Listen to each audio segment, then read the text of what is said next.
இன்பம் எய்துக, எல்லா உயிரும் இன்பம் எய்துக, எல்லா உடலும் நோய் தீர்க. எல்லா உயிரும் இன்பம் எய்துக, எல்லா உடலும் நோய் தீர்க, எல்லா உணர்வும் ஒன்றாதல் உணர்க. நிறைந்த அவைக்கு தலை தாழ்ந்த பணிவான வணக்கம். வணக்கம் வணக்கம்.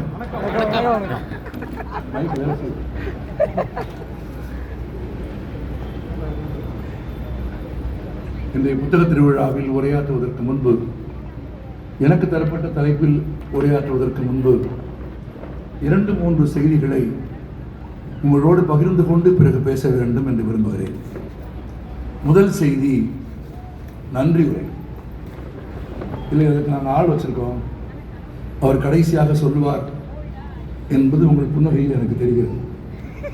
ஆனால் தமிழ்நாட்டில் எல்லா கூட்டங்களிலும் நன்றி உரை எப்போது சொல்வார்கள்? கடைசி. நன்றி உரை சொல்லும் போது யார் இருப்பார்கள்? யாருமே இருக்க மாட்டார்கள். யாருமே இல்லாத அரங்குகளில் நன்றியுரை சொல்வதாலோ என்னவோ தமிழர்கள் கொஞ்சம் நன்றியில் பின்தங்கித்தான் இருக்கிறார்கள். எனவே முதலிலேயே நன்றி சொல்லிவிடுகிறேன். மாபெரும் அறிவு சுடராக எல்லா மாவட்டங்களிலும் புத்தக திருவிழாவை நடத்தும் தென்கிழக்கு ஆசியாவிலேயே எந்த நாட்டிலும் இல்லாத, எந்த மாநிலத்திலும் இல்லாத சிறப்பாக புத்தக திருவிழாவை எல்லா மாவட்டங்களிலும் நடத்தும் தமிழக அரசுக்கும், அதனை அடியொற்றி மிகச் சிறப்பான முறையில் ஒரு திருவிழா போல இதனை உருவாக்கி இருக்கும் மாவட்ட ஆட்சித்தலைவர் உள்ளிட்ட மாவட்ட நிர்வாகத்தில் இருக்கிற அனைத்து பெருமக்களுக்கும், வாசக பெருமக்களாகிய உங்களுக்கும் என் முதல் நன்றியை தெரிவித்துக் கொள்கிறேன். இரண்டாவது செய்தி, என் அன்புக்குரிய நண்பர் RRS சீனிவாசன் பேசுகிற போதே நான் வந்துவிட்டேன். வந்து பின் வரிசையில் அமர்ந்து அவர் பேச்சு முழுவதையும் கேட்டேன். ஒவ்வொரு சொல்லையும் கேட்டேன். மிகச்சிறந்த பேச்சு, இன்றைக்கு பேசப்பட வேண்டிய ஒரு பேச்சு. ஏனென்றால் கையில் செல்போன் என்று ஒன்று வந்ததற்கு பிறகு எல்லோரும் புகைப்பட கலைஞர்களாக மாறிவிட்டோம் என்கிற மூட நம்பிக்கையில் வாழ்கிற ஒரு சமூகத்தில், எல்லோருமே புகைப்பட கலைஞர்களாக மாறிவிட்டோம் என்ற ஒரு மூட நம்பிக்கையில் வாழ்கிற சமூகத்தில், அந்த நம்பிக்கை, மூட நம்பிக்கை, ஒரு புகைப்படத்தை, ஒரு காட்சியை படமாக்குவது என்பது அந்த காட்சியோடு தொடர்புடையது மட்டுமல்ல, அந்த காட்சியை எடுக்கிறவனுக்கு இருக்கிற பண்பாட்டு சிறப்பு, முன்னே இருக்கிற காட்சிக்கு என்ன முக்கியத்துவம் இருக்கிறதோ அதே முக்கியத்துவம் எடுக்கிறவனுக்கும் இருக்க வேண்டும் என்று கேமராவுக்கு முன்னும் பின்னும் ஒரு சமூகம், அதை இயக்குகிறவன், எடுக்கிறவன் எல்லாம் எப்படி இருக்க வேண்டும் என்று மிக நேர்த்தியாக அவர் சொன்னதற்கு பிறகு அதை கேட்டவர்கள் தாங்கள் அலைபேசியில் புகைப்படங்கள் எடுக்கிற போது கொஞ்சமாவது தகுதியான புகைப்படங்களை எடுக்க வேண்டும் என்று யோசிக்க வேண்டும். எந்த புகைப்படத்தை எடுக்கக்கூடாது என்று யோசிக்க வேண்டும். அவர் பேசும்போது நீங்கள் கவனித்தீர்களா இல்லையா என்று எனக்கு தெரியாது. போஸ்னியாவில் போர் நடக்கிற பகுதியில் அந்த புகைப்பட கலைஞன் போகிற போது தாக்குதலுக்கு உள்ளாகி ஒரு பெண் இறந்து போய் கிடக்கிறாள். அவள் நிர்வாணமாக கிடக்கிறாள். அவளுக்கு குழந்தை பிறந்து விட்டது. தொப்புள் கொடி கூட இன்னும் அறுபடவில்லை. தொப்புள் கொடி கூட அறுபடாத நிலையில் நிர்வாணமாக கிடக்கும் அந்த புகைப்படம் என்பது புகைப்பட உலகத்தின் வர்த்தகத்தில் மிகப்பெரிய மதிப்புடையது. ஆனால் பொருளீட்டும் ஆசை இல்லாமல் நிர்வாணமாய் கிடந்த பெண்ணின் மாண்புதான் எதைவிடவும் பெரியது என்று தன் மேலாடையை கழற்றி அவளது நிர்வாணத்தை மூடி மறைத்த கலைஞரை தான் இன்றைக்கு சீனிவாசன் அறிமுகப்படுத்திய போது புகைப்பட கலையின் எந்த ஒரு கலையின் நுட்பத்தையும் மேன்மையும் நாம் உணர்ந்து கொள்ள வேண்டும். எனவே ஒரு ஆகச்சிறந்த உரையை மிக நீண்ட நாட்களுக்கு பிறகு அமர்ந்து கேட்கும் நல் வாய்ப்பை எனக்கு தந்ததற்காக அன்பு நண்பர் RR சீனிவாசனுக்கு நன்றி. நாங்கள் 2 பேரும் ஒரே தளத்தில் பணியாற்றுகிறவர்கள். ஆவணப்படம் ஒன்றும் செய்யலை, தெரியாம போயிடும். நாம் இருக்கிற உலகத்தில் அவர்களுக்கும் இடம் இருக்கு. விரட்டினா தான் பிரச்சனை, விரட்டினாலும் பயந்து போய் இருந்த பாருங்க. அதுவும் ஹாலிவுட் படத்தில் நடிச்சா எப்படி இருக்கும். அது மாதிரி நின்று வேடிக்கை பார்க்குது, என்ன பண்றாங்க மனிதர்கள் என்று. நானும் அவரும் ஒரே தளத்தில் பணியாற்றுகிறவர்கள். ஆவணப்படங்களை அவர் சொன்ன போதுதான், அவர் சொன்னதை நான் வேறு வார்த்தைகளில் சொல்ல விரும்புகிறேன். ஆவணப்படங்கள் என்பது திரைப்படங்களை விடவும் கடினமானது. பல கோடி ரூபாய் முதலீட்டில் பல லட்சக்கணக்கான ரசிகர்களை கொண்ட பல கோடி ரூபாய் சம்பாதிக்கிற நட்சத்திரங்கள் நடிக்கிற படங்களை தயாரிப்பதும் இயக்குவதும் எளிதானது. ஏனென்றால் நாங்கள் என்ன சொல்லுகிறோமோ அல்லது இயக்குநர்கள் என்ன சொல்கிறார்களோ அதைத்தான் அந்த படத்தின் எல்லா கதாபாத்திரங்களும் பேசும். திரும்புனா திரும்புவாங்க, உட்காருனா உட்காரணும், நடனா நடக்கணும். ஒருவேளை அவங்க ஸ்டைலில் நடக்கலாமே தவிர டைரக்டர் நடன்னு சொன்னா தான் நடக்கணும். எது வரைக்கும் நடக்கலாம்னு சாக்பீஸ்ல மார்க் போட்டிருப்போம், அது வரைக்கும் தான் நடக்க முடியும், எவ்வளவு பெரிய ஹீரோவா இருந்தாலும். ஏன்னா அந்த சாக்பீஸ் கூட தாண்டிட்டாருன்னா ஃபோக்கஸ் போய் அவுட் ஆஃப் ஃபோக்கஸ் ஆயிடுவார். இப்போ சினிமாவில் எல்லாவற்றையும் கலைஞர்கள் தீர்மானிக்கிறார்கள், இன்னொரு துறை சார்ந்த கலைஞர்கள் நடிக்கிறார்கள். ஆனால் ஒரு ஆவணப்படத்தை இயக்குகிற போது அப்படி இல்லை. ஒரு ஆவணப்படத்தை துன்பத்தை நேரில் சந்தித்த, சித்திரவதைகளை அனுபவித்த, பெரும் இழப்பை சந்தித்த மனிதர்கள் தங்கள் வாக்குமூலங்களில் இரத்தமும் சதையுமாக சொல்கிற போது கண்ணீரோடு அதை பதிவு செய்கிற கலைஞரின் துயரத்தை நம்மளால் புரிந்து கொள்ளவே முடியாது. கும்பகோணத்தில் 94 குழந்தைகள் தீ விபத்தில் இறந்து போன நிகழ்ச்சியை ஒரு ஆவணப்படமாக எடுத்த போது ஒவ்வொரு வீட்டிலும் குழந்தைகளை இழந்த பெற்றோர்களை பேட்டி எடுக்கிற போது நான் மட்டும்தான் கேமராவுக்கு முன்னால் அமர்ந்திருப்பேன். பக்கத்தில் அவர்கள் பேட்டி எடுக்க ஆரம்பித்த 5 அல்லது 3வது நிமிடத்தில் அழுதபடியே என் கேமராக்காரனும் என் உதவியாளர்களும் வெளியே ஓடி போய், ஏன்னா அங்கே நின்று விசும்பி அழுதால் அந்த சத்தம் கேட்டுவிடும் என்பதற்காக எனக்கு அஞ்சி, கேமராவுக்கு அஞ்சி வெளியே போய் நின்று கண்ணீர் விட்டு அழுவதை பார்த்திருக்கிறேன். பகலெல்லாம் பேட்டி எடுத்து முடித்து விட்டு வந்ததற்கு பிறகு குளித்து விட்டு இரவு உணவு சாப்பிடாமல் இரவெல்லாம் நடுநிசி முழுவதிலும் உறக்கம் இல்லாமல் அந்த பையன்கள், அவர்களோடு சேர்ந்து நானும் அமர்ந்திருந்த அனுபவங்கள் எங்களுக்கு உண்டு. அவர் பேசும்போது சொன்னார், தொடர்ந்து இறந்த உடல்களையும் ரத்தத்தையும் படைமடம் எடுத்துக்கொண்டே இருந்த ஒரு கலைஞனின் மனநிலை பாதிக்கப்பட்டது. எரித்துக் கொல்லப்பட்ட குழந்தைகளையும் குழந்தைகளின் பெற்றோர்களையும் பேட்டி எடுத்துக்கொண்டே இருந்த ஒரு நாள் இரவு நான் தங்கியிருந்த அறையில் முதல் நாள் அன்றைக்கு நான் பேட்டி எடுத்த ஒரு 9 வயது சிறுவன் என் முன்னே தோன்றி பேசுகிறான். அப்படியே முழு காட்சியாக எனக்கு கண்களில் காண கிடைக்கிறது. ஆனால் எனக்கு தெரிகிறது அந்த பையன் இறந்த பையன். உன் புகைப்படத்தை தான் நான் பார்த்திருக்கிறேன். இப்போது அந்த பையன் அந்த அறையில் என் முன்னே தோன்றி என்னோடு பேசுகிறான். நான் அந்த பின்னிரவில் என் மருத்துவருக்கு போன் செய்து பேசினேன். அன்றைக்கு தான் அவர் ஒரு உண்மை சொன்னார். பலரால் பாலியல் மருத்துவர் என்று அறியப்பட்ட ஒருவர், மாத்ருபூதம், பலரால் பாலியல் மருத்துவர் என்று அறியப்பட்ட மாத்ருபூதம் தான் 2004ஆம் ஆண்டுக்கு பிறகு அவர் காலமாவதற்கு முதல் நாள் வரையில் கும்பகோணத்திற்கு போய் குழந்தைகளை இழந்த பெற்றோர்களுக்கான மன ரீதியான சிகிச்சையை பணமில்லாமல் பெற்றுக்கொண்டு செய்தார் என்ற உண்மையை நான் கேட்டு தெரிந்து கொண்டேன். அப்படி பல நினைவுகளை கிளறும் ஒரு சிறந்த பேச்சை நண்பர் சீனிவாசன் இன்றைக்கு தந்தார். 2. 3வது அறிமுகம் செய்து வைத்த சகோதரி, அவங்க இங்கே இருக்காங்களா? நிஜமாவே புத்தகம் படித்து விட்டு பேசுகிற ஒருவரை இன்றைக்கு பார்க்கிறேன். ஏன்னா என் ராமையாவின் குடிசை என்கிற படத்தை ரம்யாவின் குடிசை, ரம்யாவுக்கு குடிசை இல்லை, ரம்யாவின் குடிசை என்று வாசித்தவர்கள் எல்லாம் உண்டு. ஆமாம், அது இன்னும் ஒன்று சிலவர்களெல்லாம் செய்வார்கள். நாங்கள் மாதிரி உட்கார்ந்து இருக்கும்போது எங்களுக்கு இருந்த அயராத பணிகளுக்கு இடையிலும் எங்களுக்காகன்னு சொல்லுவாங்க. ஆனால் அப்படிலாம் ஒன்று, நாங்கள் சும்மா தான் இருப்போம். நாங்களும் பெருந்தன்மையாக அதை மகிழ்ச்சியாக அதை ஏற்றுக்குவோம். அப்படி அறிமுகப்படுத்துவதற்காக பேசுகிற வாசிக்கிற செய்திகளை வாசிக்கிறவர்கள் பெரும்பாலும் நாங்கள் அனுப்புகிற ஃபார்வேர்டு செய்தியை தான் வாசிப்பார்கள். அதை கூட பிழையாக வாசிப்பார்கள்.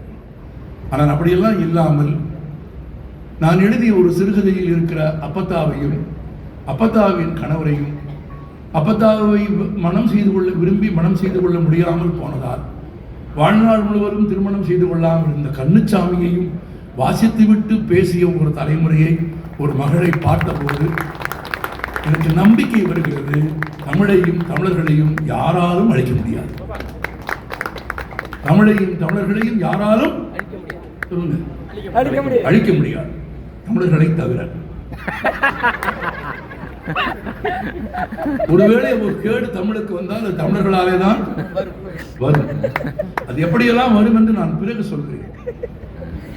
இன்னைக்கு தலைப்பு தமிழ், தமிழர், தமிழ்நாடு.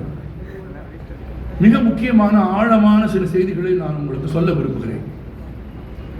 நீங்கள் பலர் பேச கேட்டிருப்பீர்கள், தமிழுக்கு வயது 2000 இல்லை. மதுரையில் வைகைக்கரையில் கீழடியில் நடந்த ஆய்வுக்கு பிறகு அறிவியல் உலகம் ஒப்புக்கொண்ட உண்மை, தமிழின் வயது 3500. 3500 ஆண்டுகால வயதும் தொன்மையும் பழமையும் இளமையும் முதுமையும் மேன்மையும் கொண்ட உலகத்தில் இன்றைக்கும் பேசப்படும், இன்றைக்கும் வாசிக்கப்படும், இன்றைக்கும் எழுதப்படும் ஒரு மொழி உண்டென்றால் அது எது? தமிழ் மட்டும்தான். நான் சொன்னேன்ல, தமிழர்களுக்கு அழிவு தமிழர்களாக. இவ்வளவு நேரம் இவ்வளவு சொல்லி எந்த மொழின்னு கேட்டா தமிழ்னு சொல்றதுக்கு ஒரு 6 பேருக்கு தான் வாய் திறக்க முடியுதுன்னா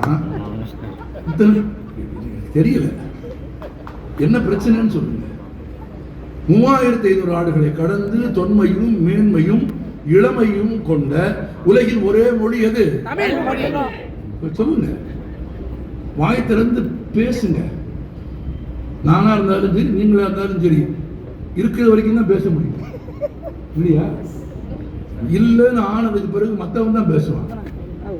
மற்றவங்க என்ன பேசுவாங்கன்னு அப்ப நமக்கு தெரியுமா? தெரியாது. மற்றவங்க என்ன பேசுறாங்கன்னு நான் சொல்றேன். எத்தனை மணிக்கு எடுப்பான்னு கேட்பான். அது யாரா இருந்தாலும் அந்த கேள்விதான் கேட்பான். முதல்ல எத்தனை மணிக்கு? மத்தியானம் 2 மணிக்கு. ஏப்பா சாப்பாட்டு நேரத்துக்கா?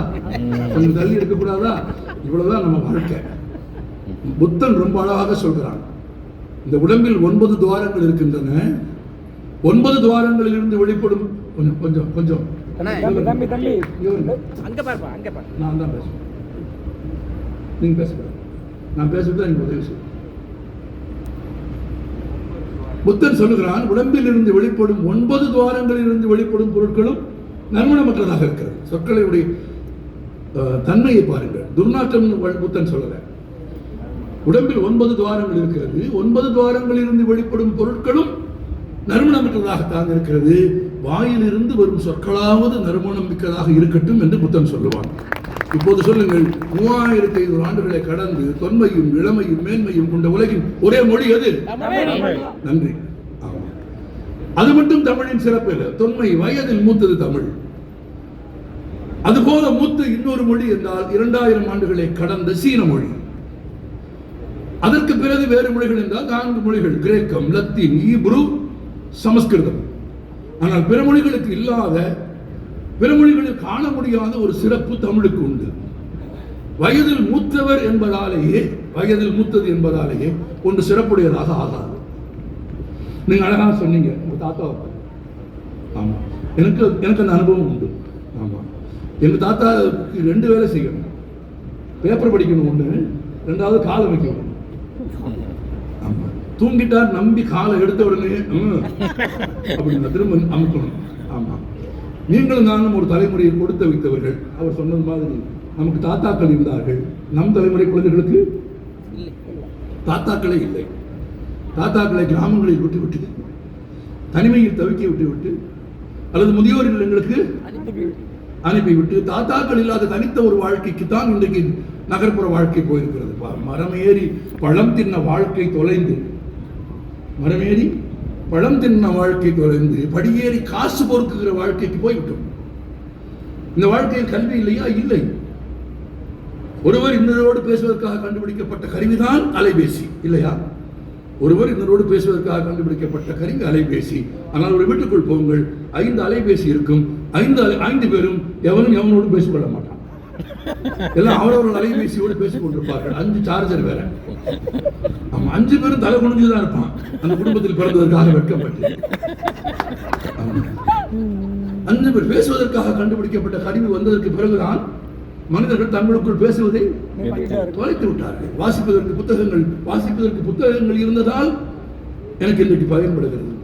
படித்ததை எழுதி காட்டு என்று தாத்தா சொன்னதால் தான் இன்றைக்கு ஒரு அரசு அலுவலராக நான் டிராஃப்டிங் போடுகிறேன். இதோ இந்த நாங்கள் 5 பேர் அமர்ந்திருக்கிற மேடையில் இந்த 100 ஆண்டு காலத்திற்குள் ஒரு பெண் கல்வி கற்று உயர்ந்து ஒரு அரசு பதவிக்கு, அதுவும் தொழிலாளர் நலத்துறைக்கு வந்திருக்கிறார் என்றால் அதுதான் தமிழ்நாடு இல்லையா?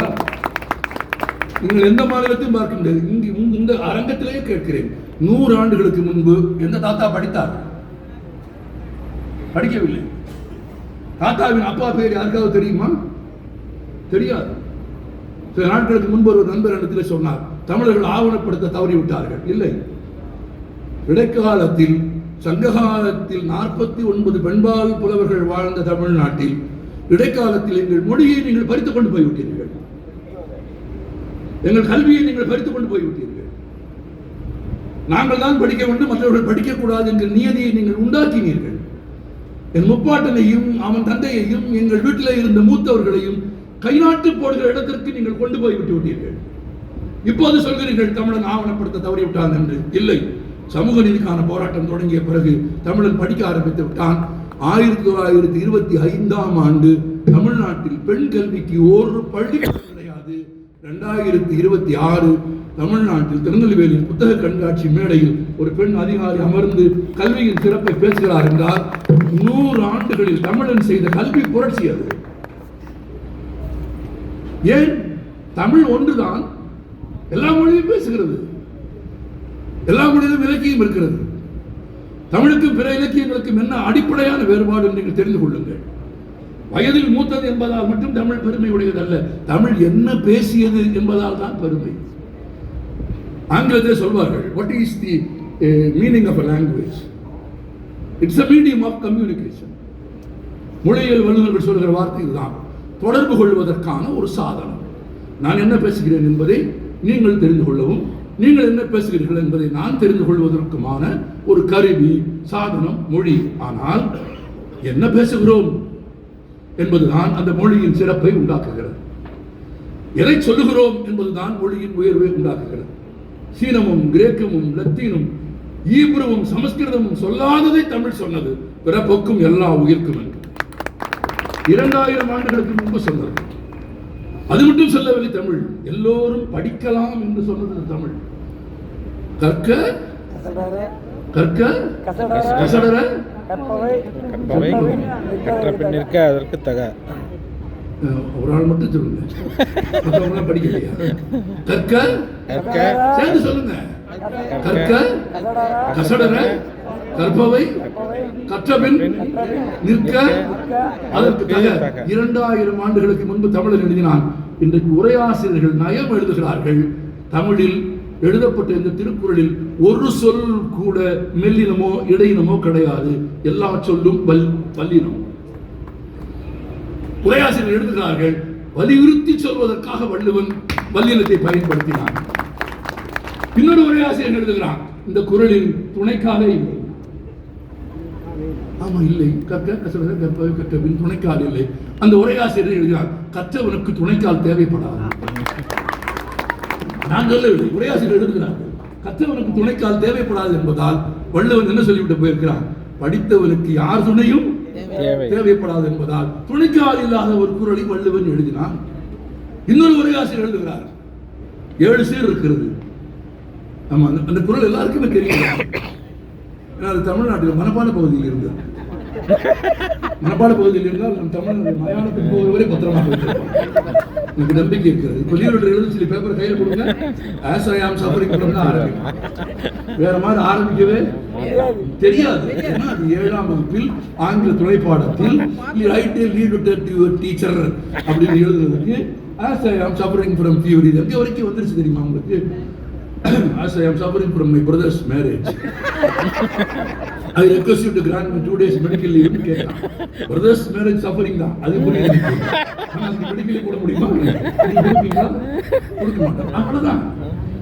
குறைஞ்சபட்ச மனப்பாட கற்க கசடர மொத்தம் எத்தனை சீர் இருக்குது?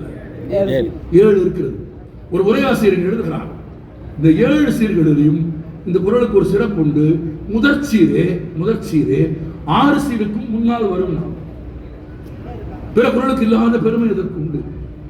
அந்த முதற் சீருக்கும் 2வது சீருக்கும் 3வது 4வது 5வது 6வது 7வது சீருக்கும் வருமாறு வள்ளுவனை வகுத்ததன் நோக்கம் எல்லா இடத்திலும் எந்த சொல்லை ஆரம்பித்தாலும் கல்வியின் சிறப்பை தமிழன் உணர வேண்டும் என்பதற்காக கற்க கற்க கற்க கசடர கற்க கற்பவை கற்க கற்ற பின் நிப்பாட்டிடாத பாதியில கற்க கற்ற பின் கற்க நிற்க கற்க அதற்கு தக 7 சீர்களில் ஒரு சீரு மிச்சம் இருக்கிற 6 சீருக்கும் வருமாறு எழுதப்பட்ட ஒரு இலக்கியம் உலகத்தின் எந்த மொழியிலும் இல்லை.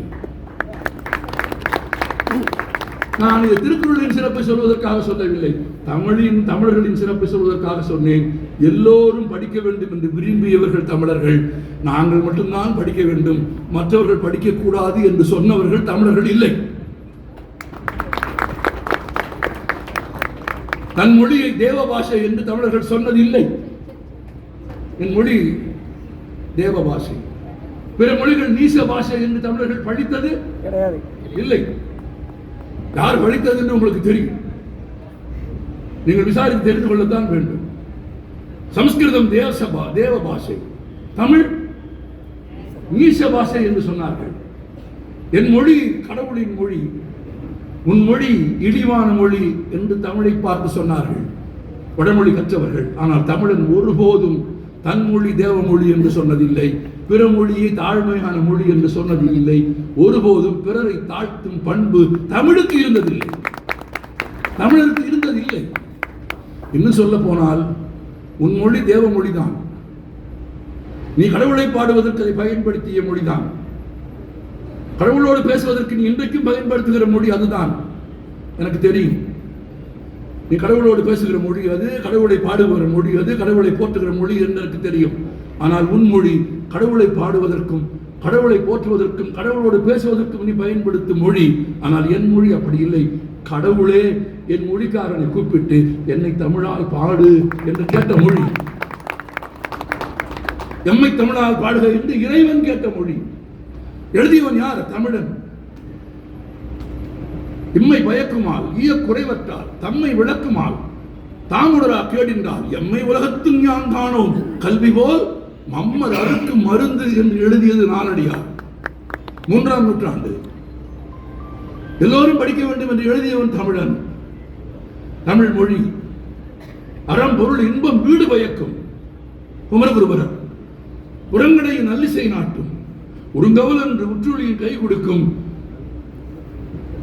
அங்கிற்கு கல்வி போல் இல்லை சிற்றுயிருக்கு உற்ற துணை. 18ஆம் நூற்றாண்டில் வாழ்ந்த குமரகுருபரர் பாடுகிறார், 3ஆம் நூற்றாண்டில் இருக்கிற நாலடியார் பாடுகிறது, வள்ளுவன் பாடுகிறான். எல்லோரும் படிக்க வேண்டும், கல்வி வேண்டும் வேண்டும் வேண்டும் என்று பேசிய மொழி தமிழ். ஆனால் இன்றைக்கு சொல்கிறார்கள் தமிழர்கள் இன்னொரு மொழியை கூடுதலாக படிக்க வேண்டும் என்று. நான் தமிழின் சார்பாக, தமிழர்களின் சார்பாக, தமிழ்நாட்டின் சார்பாக சொல்கிறேன், எங்களுக்கு 2 மொழிகள் போதும். நாங்கள் எங்களோடு பேசிக் கொள்வதற்கு தமிழ், உலகத்தோடு பேசுவதற்கு ஆங்கிலம் போதும். 3ஆவதாக ஒரு மொழியை நீ ஏன் படிக்க சொல்கிறாய் என்றால், அந்த மொழியை நீ படிக்க சொல்வதற்கான காரணம் வேறு ஒன்றும் இல்லை. நான் உன்னோடு பேசுவதற்காக நான் அதை படிக்க வேண்டும் என்று நீ சொல்கிறாய். நான் உன்னோடு பேசுவதற்காக நான் அதை படிக்க வேண்டும் என்று சொல்கிறாய். அது மட்டும் இல்லை, நீ என்னோடு பேசுகிற போது நான் புரிந்து கொள்வதற்காக நான் அதை படிக்க வேண்டும் என்று சொல்கிறாய். நீ பேசுகிற போதும் எனக்கு உன் மொழி தெரிந்திருக்க வேண்டும், நான் உன்னோடு பேசுகிற போதும் உன் மொழியில் தான் பேச வேண்டும் என்றால் அந்த ஒரு மொழியில் படித்து நீ என்ன சாதித்தாய், என்ன உயர்ந்தாய்? 2 மொழியை கற்றுவிட்டு தமிழர்கள் இன்றைக்கு உலகம் பூராவிலும் இருக்கிறார்கள். இன்னைக்கு தமிழ்நாட்டில் 12 ஆண்டு பள்ளிக்கல்வி முடித்து 12 ஆண்டு பள்ளிக்கல்வி முடித்து உயர்கல்விக்கு போகும் மாணவர்களின் சதவிகிதம் எவ்வளவு தெரியுமா? தமிழ்நாட்டில் 67. தமிழ்நாட்டின் மொத்த சராசரி 67. சில மாவட்டங்களில் அந்த சராசரி 94. எல்லா மாவட்டங்களிலும் அரசு கல்லூரிகள் இயங்கும் ஒரே மாநிலம் தமிழ்நாடு. சரி, இந்தியாவில் உங்கள் 75 ஆண்டு கால ஆட்சிக்கு பிறகு, கடைசி 10 ஆண்டு ஆட்சி காலத்துக்கு பிறகு 12 ஆண்டு கல்வி முடித்து விட்டு உயர்கல்விக்கு போகிறவர்களின் சதவீதம் எவ்வளவு? 27. உங்கள் சதவீதத்தை விட 100 மடங்கு அதிகமான சதவீதத்தில் தமிழ் படித்து தமிழன் முன்னேறி போய் நிற்கிறான். நான் இன்றைக்கு சொல்கிறேன், காலை உணவு என்கிற ஒருத்தர், நீங்கள் வள்ளலாரை பற்றி சொன்னீர்கள். வள்ளலார் ஒளியூரும் அறிவு பற்றி பேசியது மட்டும் இல்லை, பசியை பற்றி இந்த உலகத்தில் பேசிய முதல் மனிதர் அவர்தான். வந்தவனுக்கு அறிவுரை சொல்வதற்கு முன்பு, வந்தவனுக்கு கருத்துக்களை சொல்வதற்கு முன்பு, வந்தவனுக்கு பசித்திருந்தால் அவனுக்கு உணவு தர வேண்டும் என்ற ஒரு கருத்தை முதலில் சொன்னார் மட்டுமில்லை, அன்றைக்கு வந்தவனுக்கு சோறு போட வேண்டும் என்பதற்காக அவர் ஏற்றி வைத்த அடுப்பு, அந்த ஒளி இன்றைக்கும் அவர் சொன்ன ஒளி போலவே அணையாமல் எரிந்து கொண்டே இருக்கிறது. வருவனுக்கு உணவு தர வேண்டும், பசித்தவனுக்கு உணவு தர வேண்டும் என்பதை வள்ளலார் பாடுவதற்கு முன்பு வள்ளுவன் பாடுகிறான். திரும்பவும் சொல்கிறேன், தமிழின் சிறப்பு வெறும் வயது அல்ல, வெறும் மூப்பு அல்ல, தமிழ் பேசிய செய்தி. ஒரு விருந்தோம்பி செல்விருந்து பார்த்திருப்பான், நல்விருந்து வானத்தவர்க்கு, வந்தவனுக்கு சோறு போட்டு அவனை அனுப்பிவிட்டு அடுத்து பசியோடு எவன் வருகிறானோ, அவனுக்கு உணவு போடுவதற்காக எவன் காத்திருக்கிறானோ, அவன் வானவர்கள் போற்றுகிற இடத்திற்கு போவான் என்று 2000 ஆண்டுகளுக்கு முன்பு எழுதியவன் வள்ளுவன். தாளாட்டி தந்த பொருள் எல்லாம் என்ன? தாளாட்டி தந்த பொருள் எல்லாம் தக்கார்க்கு வேளாண்மை செய்த பொருட்டு. அது விவசாயம் இல்லை, அதுக்கு பேரு பொருள் சம்பாதிப்பதற்கான அவசியத்தை வள்ளுவன். பணம் சம்பாரி எதுக்கு? பணம் சம்பாரி எதுக்கு? வீடு வாங்கவா? இல்ல. கார் வாங்கவா? இல்ல. பொருள் சம்பாதிப்பது நோக்கத்தை வள்ளுவன் சொல்லுகிறான். உழைத்து சம்பாதித்து பணம் சேர்க்க வேண்டும். எதற்கு தெரியுமா? தகுதி உடையவர்கள் உதவி பெறாமல் உதவி வேண்டி நின்றால் அவர்களுக்கு உதவி செய்வதற்காக தக்கார்க்கு வேளாண்மை செய்த பொருட்டு தாளாட்டி பொருள் தர வேண்டும் என்று வள்ளுவன் சொன்னார். அப்ப தமிழ் என்ன பேசியது என்று பாருங்கள். எல்லோரும் படிக்க வேண்டும் என்று பேசிய மொழி எங்கள் மொழி. எந்த மொழியையும் கீழான மொழி என்று தமிழர்கள் ஒருபோதும் சொன்னதில்லை. இன்னும் சொல்ல போனால், வடமொழியில் வான்மீகி எழுதிய ராமாயணத்தை வடமொழி புலமையோடு தான் முழுமையாக படித்து தேர்ந்து விட்டு முதல் நூலையும் விஞ்சுகிற ஒரு வழி நூலை மகாகவி கம்பன் தமிழுக்கு தந்தான். ஏன்? மகாகவி பாரதியார் பாடுகிறார், உங்களுக்கு தெரிந்த பாட்டுத்தான், யாமறிந்த மொழிகளிலே தமிழ் மொழி போல். இந்த பாட்டை நீங்கள் எல்லாம் கேள்விப்பட்டிருப்பீர்கள். ஆனால் இந்த பாடலில் முதல் 2 சொற்களிலேயே ஒரு கேள்வி பிறக்கிறது. யாமறிந்த மொழிகளிலே என்று வாசித்த உடனேயே வாசிக்கிறவன் மனதில் தோன்றுகிற முதல் கேள்வி, யாமறிந்த மொழிகளிலே என்று பாரதி பாடினால் பாரதி எத்தனை மொழிகள் அறிந்திருந்தார் என்ற கேள்வி வருகிறதா? பாரதியின் வரலாற்றை தேடி பார்த்தால் 9 மொழிகளில் எழுதவும் பேசவும் படிக்கவும் தெரிந்த பாரதியார் பாடுகிறார், யாமறிந்த மொழிகளிலே. நமக்கு 2 மொழி போதும். நான் திரும்ப உங்களுக்கு சொல்கிறேன், இருமொழி கொள்கை வெற்றி பெற்ற கொள்கை. இன்றைக்கு தமிழ்நாட்டில் 10 வயதுக்கு குறைந்த ஒரு குழந்தை, உங்களை வச்சுதான் சொல்லுங்க, 10 வயதுக்கு குறைந்த ஒரு குழந்தை ஒரு டீ கடையிலோ, ஒரு ஹோட்டலிலேயோ, ஒரு உணவு விடுதியிலேயோ அல்லது ஒரு ஒர்க் ஷாப்பிலேயோ வேலை செய்வதை நீங்கள் பார்க்க முடியுமா? 10 ஆண்டுகளுக்கு முன்பு, 15 ஆண்டுகளுக்கு முன்பு நாங்கள் பார்த்திருக்கிறோம் இல்லையா? 10, 15, 20 ஆண்டுகளுக்கு முன்பு 10 வயசு சைக்கிள் உயரம் கூட இல்லாத பையன், பைக் உயரம் கூட இல்லாத பையன்கள் பைக்கிற்கு கீழே படுத்துக்கொண்டு வேலை செய்த தமிழ்நாட்டில் இன்றைக்கு ஒரு குழந்தை கூட உழைப்பால் வீழ்ந்து போகாமல், அழிந்து போகாமல் பள்ளிக்கூடத்திற்குள் ஏற்றுக்கொள்ளப்பட்டிருக்கிறார்கள் என்றால் அது காலை உணவு திட்டம் தந்த பெருமை. அது வள்ளலாரின் கருத்து. நான் இந்த ஒன்றுக்காகவே தமிழக அரசை போற்றுவேன். காலை உணவு திட்டம் அமலுக்கு வந்ததும் ஒரு பத்திரிகை எழுதியது, அரசு பள்ளிக்கூடங்களின் கழிப்பறைகள் நிரம்பி விட்டது என்று.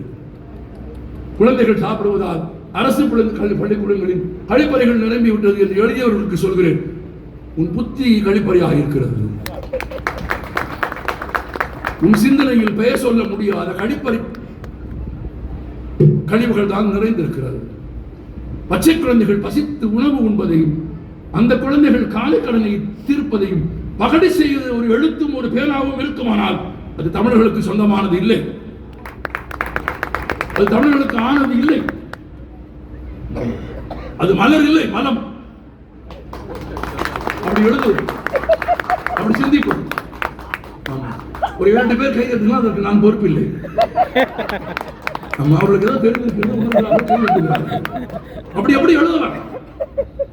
பேனா இருப்பதற்காக எதை எழுதலாம்? எழுதுறவனுக்கு பொறுப்பு இல்லையா? வந்தவனுக்கெல்லாம் சோறு போடு, வந்தவனுக்கெல்லாம் பசி ஆற்றி கொடு. யார் இட்டார் பெரியோர்? அவ்வை சொல்லியிருக்கிறார், இட்டார் பெரியோர் இடாதார் இழிகுலத்தோர். யார் உணவு தருகிறார்களோ, யார் பசி தீர்க்கிறார்களோ அவர்கள் உயர்ந்தவர்கள். யார் உயர்ந்தவர்கள்? பணத்தால் உயர்ந்தவர்கள் அல்ல, உயரத்தால் உயர்ந்தவர்கள் அல்ல, தோற்றம் அல்ல, பணம் அல்ல, ஜாதி இல்லை, மதம் இல்லை. என் ஜாதி பெரிய ஜாதி என்று எவனாவது சொன்னால் எனக்கு பெரிய நகைச்சுவை உணர்ச்சி கூடிவிடும் எனக்கு. ஆமா, தீவிரமான மனநிலையால் பாதிக்கப்பட்ட ஒருவரால் தான் அதை சொல்ல முடியும். நீ உயர்ந்த ஜாதிக்காரன் என்றால் உயர்ந்த ஜாதியில் பிறப்பதற்கு நீ எந்த தேர்வு எழுதினாய்? குரூப் 1, குரூப் பியா, டியா? எந்த குரூப்டா நீ? உன் பெற்றோர்களை தேர்ந்தெடுக்கும் உரிமை உனக்கு இருந்ததா? யாருக்கு இருந்தது?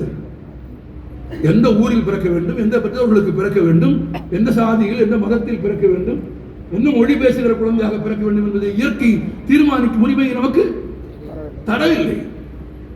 பிறந்துட்ட ரைட்டு, நாய்க்கு பிறந்தது நாய் தான், அதோட நிறுத்திக்க. நான் வந்து உயர்ந்த சாதி. தமிழ் அதை ஒப்புக்கொள்ளவில்லை. தமிழ் யார் தெரியுமா உயர்ந்தவர்கள் என்று சொல்கிறது?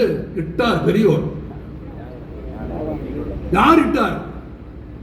எதை சாப்பிட்டால் என்றைக்கும் சாவு வராது என்று கருதப்பட்ட நெல்லிக்கனியை நான் சாப்பிட்டதை விடவும், அரசன் சாப்பிடுவதை விடவும், தமிழ் பாடிய தமிழ் மூதாட்டி சாப்பிடுவது என்று அதிகம் கொடுத்தான் பாருங்கள். அது இட்டார் பெரியோர். நீங்கள் இன்னொன்று தெரியுமா? அதிகமான அவ்வை பாடிய பாட்டை வகைமைப்படுத்தி எழுதுகிற போது முன்னைய தமிழ் உரையாசிரியர்கள் எழுதினார்கள், அவனை பற்றி அவர் பாடியது. நல்லா கவனிச்சு பாருங்க. அதியமான் என்கிற அரசனை பற்றி அவ்வை என்கிற தமிழ் மூதாட்டி எழுதிய பாடலை குறிக்கிற போது அவனை பற்றி, அவன் யாரு? அரசன். மன்னரை அவன் என்கிற தமிழ். அவனை யார் பாடியது? அவள் இல்ல, அவர். ஔவையார். அவர். அப்ப யார் மொழிக்கும் இலக்கியத்திற்கும் நீதிக்கும் அறத்திற்கும் சொந்தக்காரர்களோ அவர்கள் உயர்ந்தவர்கள். நீ அரசனாக இருந்தாலும் அவன். அவனை பற்றி அவர் பாடியது என்றுதான் தமிழ் பேசுகிறது. அருட்படை ஒண்ணுமே இல்லை. நானே ஒரு காலத்தில் கேலி பண்ணியிருக்கேன். ஒரு செடியை பார்த்த உடனேயே தன் தேரையே பாடி கொடுத்து விட்டு போய்விட்டான். நீ பைத்தியக்காரனா இருப்பான் போல இருக்கு. என்னத்துக்கு ஒரு செடிக்கு போய் ஒரு தேரு? இதெல்லாம் பெருமையா பேசுறாங்க என்று ஒரு காலத்தில் நானே பேசி இருக்கிறேன். ஆனால் அப்படி பேசியதற்காக நான் இப்போது வெட்கப்படுகிறேன். ஏன் தெரியுமா வெட்கப்படுகிறேன்? அந்த பாடலுக்கு பின்னேயும் அந்த செய்திக்கு பின்னேயும் இருக்கிற ஆழ்ந்த கவி உள்ளத்தை நான் கவனிக்க தவறிவிட்டேன். எல்லா உயிர்களுக்கும், ஏன் செடிக்கும் அறிவு உண்டு என்று பாடியவர்கள் தமிழர்கள் தான். வள்ளுவனுக்கு முன்பு எழுதப்பட்ட தொல்காப்பியம் செடிக்கும் கொடிக்கும் ஓரறிவு, நத்தைக்கும் சங்குக்கும் ஈரறிவு, நண்டுக்கும் வண்டுக்கும் 3 அறிவு, கரையானுக்கும் எறும்புக்கும் 4 அறிவு, விலங்குகளுக்கு 5 அறிவு, மனிதர்களுக்கு 6. இதுவே நிறைய பேர் சந்தேகம். மனிதர்களுக்கு 6 அறிவு. இந்த பேர் சந்தேகம் தீர்ந்திருக்கு. ஆனா நல்லா ஞாபகம் வச்சுக்கோங்க, மனிதனுக்கு 6 அறிவு இருப்பதாக மனிதனை தவிர வேறு எந்த விலங்கும் ஒப்புக்கொள்ளவில்லை. ஒரு நாய் கூட இன்னும் அதை ஆமோதிக்கவில்லை. நாம தான் சொல்லிக்கிட்டு இருக்கோம் 6 அறிவு. நமக்கு மொழி இருந்தது, நமக்கு 6 உயிருக்கு, ஒரு செடிக்கு 1 அறிவு. பின்னால் ஒரு தமிழாசிரியர் சொன்னார், ஒரு அரசன் அவ்வளவு பெரிய தேரை ஒரு முல்லைக்கொடிக்கு ஏன் விட்டு விட்டு போனான் என்று நீ கேலி செய்கிறாயே, அதன் உட்பொருள் உனக்கு புரியவில்லையா என்று கேட்டார். ஆழ்ந்திருக்கும் கவி உள்ளம் தெரியவில்லையா என்று கேட்டார். அதில் என்ன கவி உள்ளம்? ஒரு கொம்பு வைத்தால் போகிறது இல்லையா? முல்லை படர்வதற்கு 4 கம்பு வைத்தால் போகிறது. 10 தோட்டக்காரனை விட்டு அந்த முல்லைக்கு எல்லாம் செய்திருந்தால் செய்திருக்க மாட்டானா? ஒரு அரசனுக்கு அது கூட தெரியாதா? தேரையா விட்டு விட்டு போவான் என்று சொன்னபோது இந்த ஆசிரியர் ரொம்ப அழகாக சொன்னார், அவன் தேரை நிறுத்தி விட்டு காட்டுக்குள் வேட்டையாட போகிறான். தன் நண்பர்களோடும் தோழர்களோடும் காட்டுக்குள் வேட்டையாட போயிருந்தான். சில 2-3 வாரங்களுக்கு பிறகு அவன் திரும்பி வந்தபோது அசையாமல் நின்றிருந்த தேரை அது யாரும் பயன்படுத்தாதது என்று கருதிய அந்த ஓரடி உடைய செடி அதில் சுற்றி பிணைந்து கொண்டது. அவன் எடுத்து வெட்டி விட்டு போயிருக்கலாம், அவன் இழுத்து போட்டு விட்டு போயிருக்கலாம். ஆனால் அது தான் உயிர் வாழ்வதற்கான ஒரு இடத்தை தேடி எடுத்ததற்கு பிறகு அதை கலற்றி எடுத்து அதை வேறொன்றில் மாற்றினால் அதற்கு வலிக்கும் என்று அவன் விட்டு விட்டு போய்விட்டான் என்று அவர் சொன்னான். அப்படி இல்லாமா தாவரங்களுக்கு உயிர் இருக்கும் என்று கேட்டபோது பின்னாளில் ஜெகதீஷ் சந்திர போஸ் சொன்னார், தாவரங்களுக்கு உயிர் இருக்கிறது. தமிழன் பாடி இருக்கிறார். பேராசிரியர் பழமலை யாராவது கேள்விப்பட்டிருக்கிறீங்களா?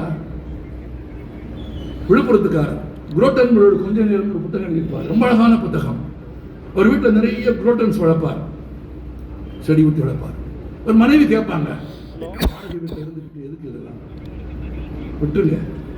அவர் சொல்வார், இல்லை, வாடகை வீட்டில் இழந்த வாழ்க்கையை சொந்த வீட்டில் திரும்ப பெற முடியாது. வாடகை வீட்டில் இழந்த வாழ்க்கையை சொந்த வீட்டில் திரும்ப பெற முடியாது. அந்த செடிகள் இல்லாமல் என்னால் வாழ முடியாது. ஒரு நாள் 4 நாட்கள் வெளியூர் போக வேண்டிய கட்டாயம் வந்து விட்டார். மகளை கூப்பிட்டு சொல்கிறார். ஏன்னா அந்த வீட்டில் மகள் அவருக்கு ரொம்ப நெருக்கம். மகள் எடுத்து சொல்கிறார், அப்பா 4 நாள் ஊருக்கு போகிறேன் அம்மா, செடிகளை பத்திரமாக பார்த்துக்கொள், நேரத்துக்கு தண்ணி ஊற்றி விடு, நமக்கு பசிக்கிற மாதிரி அவைகளுக்கு பசிக்கும் அம்மா. மகள் சொன்னாள், எந்த நேரத்திற்கு நீங்கள் எப்படி தண்ணீர் ஊற்றுவீர்களோ அதை நான் பார்த்து கொண்டே இருக்கிறேன் அப்பா, அதே மாதிரி நான் செய்து விடுகிறேன் என்று சொன்னது போலவே மகள் 4 நாளும் அப்பா எப்படி செடிகளுக்கு வலிக்காமல் தண்ணீர் ஊற்றுவாங்க. சில பேர் நீங்க பார்த்தீங்கன்னா தெரியும், அப்படி தண்ணி எடுத்து கொட்டலாம் மாட்டாங்க, அப்படி பூ போல தண்ணி ஊற்றுவாங்க. அதுவும் வெயில் வர்றதுக்கு முன்னால ஊற்றுவாங்க. அப்பா எப்படி ஊற்றுவாரோ, எவ்வளவு ஊற்றுவாரோ அதே மாதிரி 4 நாளும் மக ஊற்றிடுவாங்க. 4 நாள் கழிச்சு ஒரு திரும்ப வந்து அப்படி பார்ப்பாங்க. அவருக்கு சின்ன வாட்டமாக இருப்பது போல ஒரு உணர்வு அவருக்கு இருக்கும். சந்தேகத்தோடு மகளை கேட்பார், ஏம்மா ஏதாவது ஒரு வேளை தண்ணி தாம விட்டுட்டியாமா அப்படின்னு கேட்பார். மக சொல்லுவா, நீங்கள் எப்படி தண்ணீர் ஊற்றுவீர்களோ, எவ்வப்போது ஊற்றுவீர்களோ அதே நேரத்தில் அதே அளவு தண்ணீர் நான் ஊற்றினேன் அப்பா, ஆனால் நீங்கள் ஊர் இல்லை என்று அவைகளுக்கு தெரிந்திருக்கிறாப்பா. இது இன்றைக்கு 20ஆம் நூற்றாண்டில் எழுதப்பட்ட இலக்கியம்.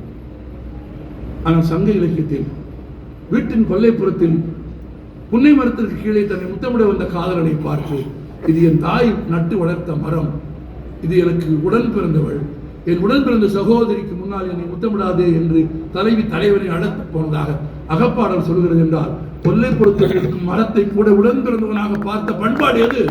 தமிழ் பண்பாடு. மனிதர்களை கொல்லைப்புறத்தில் நிறுத்தியவர்கள் யார்? மனிதர்களை வாசலில் நிறுத்தியவர்கள் யார்? நாங்களா? ஒரு எல்லைக்கு மேல் வராதே என்று கோடு போட்டது யார்? நாங்களா? தமிழனா? இல்லை. பெரியோரை வியத்தலும் இளனே, சிறியோரை இகழ்தல் அதனினும் இளனே. எல்லாவற்றையும் சமமாக பார்க்கும் பண்பை கற்றுக் கொடுத்த மேன்மை தமிழுக்கு உண்டு. இன்னும் ஒரு வழி மேலே போய் சொல்கிறேன், யாரும் ஊரே யாவரும் கேளீர். ஆச்சரியம் பாருங்கள், எழுதியவன் சொந்த ஊர் பெயரை விட்டுவிடவில்லை, எழுதியவன் தன் பெயர்களை விட்டுவிடவில்லை. கணியன் அவன் பிறந்த ஊரின் பெயரை வைத்துக் கொண்டான். நான் கணியன் என்கிற ஊரில் பிறந்தேன். கணியன் என்பது ஊர் பெயர் என்று ஒரு கருத்து உண்டு. கணியன் என்பது அவன் கணிதமான சோதிடம் பார்த்தவன் என்கிற ஒரு பெயர் உண்டு. எது வேண்டுமானாலும் இருக்கலாம். ஆனால் பூங்குன்றன் 2000 ஆண்டுகளுக்கு முன்பு எழுதிவிட்டான், இந்த உலகமே எனக்கு சொந்தம். உங்களுக்கு ஆச்சரியம் தெரியுமா? அமெரிக்கா கண்டுபிடிக்கப்படுவதற்கு முன்பு, நல்ல வேளை இன்றைய உலக வரைபடம் உருவாவதற்கு முன்பு, நீங்களும் இன்றைக்கு நானும் அட்லஸில் பார்க்கிற வரைபடத்தில் பார்க்கிற உலகம் உருவாவதற்கு முன்பே இந்த உலகத்தில் இருக்கிற எல்லோரும் என் உறவினர்கள், எல்லா ஊரும் என் ஊர் என்று பாடிய மொழி எது? பாடிய மொழி எது? என்ன பிரச்சனை உங்களுக்கு? ஏன் உற்சாகமா இருக்க மாட்டேங்கிறீங்க? நீ என்ன சொல்றது? நாங்க இல்ல. தமிழ் தமிழ் தமிழ் என்று ஒரு 50 முறை சொல்லி பாருங்கள். அமிழ்து அமிழ்து அமிழ்து அமிழ்து என்று மாறிவிடும். எல்லாரையும் சமமாக நடத்திய மொழி எது? தமிழ். எல்லோரும் படிக்க வேண்டும் என்று சொன்ன மொழி எது? தமிழ். பிற மொழிகளை தரக்குறைவாக பேசாத மொழி எது? தமிழ். எல்லா மொழிகளையும் படித்தவன் யார்? தமிழன். வந்த எல்லோருக்கும் வாழ்வாதாரம் கொடுத்தவன் யார்? தமிழன். அந்தார வாழ வைக்கும் தமிழ்நாடு. பானிப்பூரிக்காரன் கடையிலே போய் நீங்கள் சண்டை போட்டால், பானிப்பூரிக்காரன் கடையிலே போய் சண்டை போட்டால், உழைக்க வந்தவனோடு ஏன் சண்டை போடுகிறாய் என்று குறுக்கே வருகிற ஒரு தமிழன் வாழ்கிற நாடு எது? தமிழ்நாடு. ஒருத்தன் சொல்றான், நம்மால் பூரா இப்ப ஒரு வேலையும் செய்ய மாட்டேங்கிறான். இந்த அரை வேக்காடு இருக்காது பாருங்க. இன்னைக்கு படிக்காதவனோடு பேசுவது ரொம்ப எளிது. அரைகுறையாக படித்தவனோடு பேசுவது கூட எளிது. எனக்கு எல்லாம் தெரியும் நம்புறான் பாருங்க. உண்மையில் அப்படி ஒன்று இல்லை. நானே சொல்கிறேன். படிக்க படிக்க படிக்க படிக்க புத்தகங்கள் தரும் முதல் உண்மை என்ன தெரியுமா? உங்கள் அறியாமை எவ்வளவு என்று காட்டுவதுதான் புத்தகங்களின் சிறப்பு. புத்தகம் படித்தால் உங்கள் அறிவு உயரும் வளரும் என்பது எவ்வளவு சிறப்போ அவ்வளவு இணையான உண்மை. புத்தகம் படிக்க படிக்க அறியாமை நமக்கு தெரிந்து கொண்டே இருக்கும். கற்றது கைமண் அளவு எல்லாம் பாடிட்டான். கல்லாதது உலகளவு. முற்றும் கற்றனம் என்று பாடாத. நான் எம்ஏ எம்பிள் பிஹெச்டி நிறுத்து. உனக்கு என்ன தெரியும்? ரோட கிராஸ் பண்ண தெரியுமா உனக்கு? நம்ம ஸ்பீடு வெலாசிட்டி பத்திலாம் பாடம் எடுத்த எங்க பிசிக்ஸ் வாத்தியாரு, பிசிக்ஸ் ஸ்பீடு வெலாசிட்டி பத்தி எல்லாம் பாடம் எடுத்த எங்க பிசிக்ஸ் வாத்தியாரு பஸ்ல இருந்து இறங்கும் போது இறங்க தெரியாம கீழே விழுந்து செத்து போயிட்டாரு.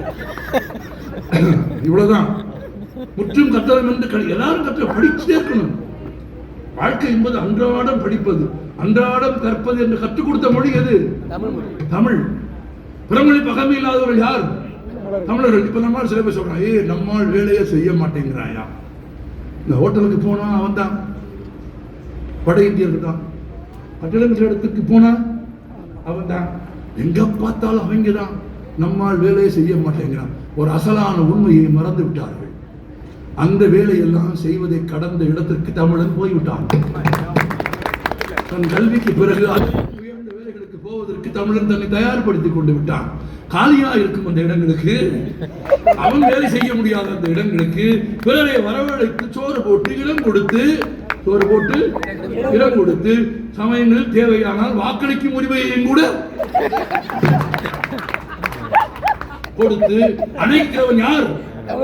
தமிழன். நீ செய்வியா? நீ அங்க இருக்கிறவங்க சோறு போடலையே, நாங்க எல்லாருக்கும் சோறு போட்டுட்டு இருக்கோம். பிறமொழிக்காரர்கள் பகைமை இல்லாமல் வாழ முடிகிற மாநிலம் எது? தமிழ்நாடு. மத வேற்றுமை இல்லாமல் இந்துக்களும் முஸ்லிம்களும் வாழ்கிற மாநிலம் எது? தமிழ்நாடு. இந்த மதுரையில புட்டு திருவிழா நடக்கும் 10 நாள். ஆத்துல வெள்ளம் வந்துருச்சு. அந்த கதை தான். ஆத்துல வெள்ளம் வந்துருச்சு. ஊற்று பெருக்காலே உலை ஊற்றும் வைகை என்றும் ஆற்று வெள்ளம் தடுக்கவே வீட்டுக்கு ஒரு ஆள் வேண்டி வேந்தனின் ஆணை தன்னை ஏற்று வினை முடிக்க பிள்ளை பேற்றடையாத வந்தியின் கூலி ஆளாய். பழைய சினிமா பாட்டு. ஆமா, மதுரை வீரன் படத்தில் ஆடல் காணிரோன்னு ஒரு பாட்டு, குமா பாலசுப்ரமணியம் எழுதின பாட்டு. ஆமா, பாட்டுனாலும் இப்படி இருக்கணும். குழந்தை இல்லை கிழவிக்கு, புட்டு வியாபாரம் பண்றா. அவளுக்கு ஆள் இல்லை. வீட்டுக்கு ஒரு ஆள் வந்து வெள்ளம் வருதுன்னு மண்ணு போட சொல்லணும் ராஜா சொல்லிட்டான். கிழவி என்ன செய்யறதுன்னு தெரியாம தவித்த போது, இறைவனே, என் சுக்கநாத பெருமானே இறங்கி வந்து கிழவி இடத்தில் உனக்காக நான் போய் மண் போடுகிறேன், ஆனால் எனக்கு கூலியாக புட்டு கொடுப்பாயா என்று இறைவன் கேட்டிருக்கிறான். இந்த கதை சொல்லும் நீதி என்ன என்றால், செய்கிற வேலைக்கு கூலியை முதலிலேயே வாங்கி விட வேண்டும் என்று இறைவன் கற்றுத் தருகிறான். இதெல்லாம் பார்த்தா நாங்க தொழிற்சங்கம் புட்டை வாங்கி சாப்பிட்டுட்டு இறைவன் செய்த பெரிய தவறு, புட்டு தந்த மகிழ்ச்சியில் தூங்கிட்டான். அதுவும் தப்பு. கூலியை வாங்கிட்டு வேலை செய்யணும்னு கற்றுக் கொடுத்த அதே இறைவனு வாங்கின கூலிக்கு வேலை செய்யணும்ல, வேலை செய்யல, படுத்துட்டான். பாண்டிய மன்னன் எல்லாரும் வேலை செய்யறாங்களான்னு பார்த்துட்டே வந்தான். ஒருத்தன் அப்படி ஒய்யாரமா படுத்திருந்தான். கையில இந்த பெரம்பால பாண்டியன் படுத்துக் கொண்டிருந்த பரமசிவனின் முதுகில் அடிச்சான். அந்த நடு முதுகில் ஒரு பள்ளம் வந்தது. அந்த பள்ளம் தான் எல்லா முதுகிலும் நடுவில் இருக்கிறதுன்னு ஒரு கதை எழுதி வச்சிருக்கேன். ஆனால் சயின்ஸ் அதை ஒப்புக்கொள்ளவில்லை, அது வேற. ஆனால் இதில் என்ன அழகு தெரியுமா, இந்த திருவிழா வருஷா வருஷம் நடக்கும் மதுரையில். என்ன மாதிரி வருஷா வருஷம் நடக்கும் புட்டு திருவிழா. இந்த புட்டு திருவிழா அன்னைக்கு ஆற்றுல தான் இந்த திருவிழா நடக்கும். ஏன்னா ஆற்றுல வெள்ளம் வந்தப்போ தானே மண்ணை போட்டாங்க, மண்ணை போட்டப்போ தானே புட்டு கொடுத்தாங்கன்னு எல்லாம் புட்டு வரிசையாக புட்டு வச்சு செஞ்சு வந்து போகிறவங்களுக்கு எல்லாம் புட்டு கொடுப்பாங்க. ஆமாம், எங்களுக்கெல்லாம் அதுதான் வேலை. ஆமாம், கொஞ்சம் சம்பாத்தியம் இல்லாமல், காசு இல்லாமல், வருமானம் இல்லாமல், சமூகத்தாலும் குடும்பத்தாலும் நிராகரிக்கப்பட்ட எங்களை மாதிரி ஆட்களுக்கெல்லாம் இந்த பண்டிகைகள் தான் பெரும் உணவு. ஆமாம், அவர் புட்டுக்கு மண்ணு சுமந்தாரோ இல்லையோ, நாங்கள் புட்டு சுமந்துருவோம் போய். இதில் என்ன ஆச்சரியம்னா, தமிழனுக்கு வழக்கமாக சாப்பிட்ற உணவு கிடையாது புட்டு. மலையாளி சாப்பிடுவான். மலையாளிகள் வந்து தேந்திரம்பழத்தை சுருட்டி சேர்த்து புட்டு தின்றுவான். நம்மளுக்கு சரியா புட்டு திங்க தெரியாது. எப்போவாது அவருக்கு தான் பண்டிகைக்கு இட்லியே நம்மளால் ஒரு காலத்தில் வருஷத்துக்கு ஒரு தான் சாப்பிட்டுக்கிட்டு இருந்தான். புட்டு அடைக்கும், அதுவும் எல்லாரும் கொடுக்குறாங்களா, 4-5 வகையான புட்டு வாங்கி அவுக்குன்னு திம்பான். பார்த்துக்கங்க, சிக்கிரும். அப்படின்னா புட்டு திருவிழாவுக்கு வந்து புட்டு சாப்பிட முடியாம சாப்பிட்ட புட்டு சிக்கி நிற்கிறவனுக்கு வரிசையா தண்ணி கொடுக்கறதுக்கு பாயும் இஸ்லாமியர்களும் நிற்கிற ஒரு நாடு எது? தமிழ்நாடு. நம்ம வீட்டு கல்யாணத்துக்கு பாய் வர்றாரு, ஒரு 50 ரூபா மொய் எழுதுறாரு. என்ன சாப்பிட்றாரு? என்ன சாப்பிட்றாரு? அந்த சாம்பார் தான், அந்த ரசம் தான். ஒண்ணு கொலைய வச்சிருவாங்க. ஆமா, அதை தாண்டி ஒருபடி இன்னும் மேல போகவே இல்லை நம்ம ஆளு. ஆமா, பிரபஞ்சனை கேட்டீங்கன்னா சொல்லுவாரு, இட்லியை கண்டுபிடிச்ச தமிழங்க நான் தேடிக்கிட்டே இருக்கேன்னு. ஆமா, நம்ம கல்யாணத்துக்கு பாய் வர்றாரு, 50 ரூபா மொய் எழுதுறாரு. என்ன சாப்பிட்றாரு? சாம்பார் ரசம் சாப்பிட்றாரு. அதே 50 ரூபா, அதே 100 ரூபா தான் பொய். அதுன்னு வட்டியில கடன் தானே, நம்ம கொண்டு போய் எழுதுறோம். நம்ம என்ன சாப்பிட்றோம்? சொல்லுங்க, பிரியாணி. இந்த பாருங்க, நம்ம கல்யாணத்தை அவர் வந்து சாப்பிட்டு சாம்பார் சாப்பிட்டு போறாரு, அவர் கல்யாணத்தை நம்ம போய் சாப்பிட்டு பிரியாணி சாப்பிட்டு இருக்கோம். இந்த சோத்துல மண்ணள்ளி போடுறதுக்கு ஒரு கூட்டம் வருது.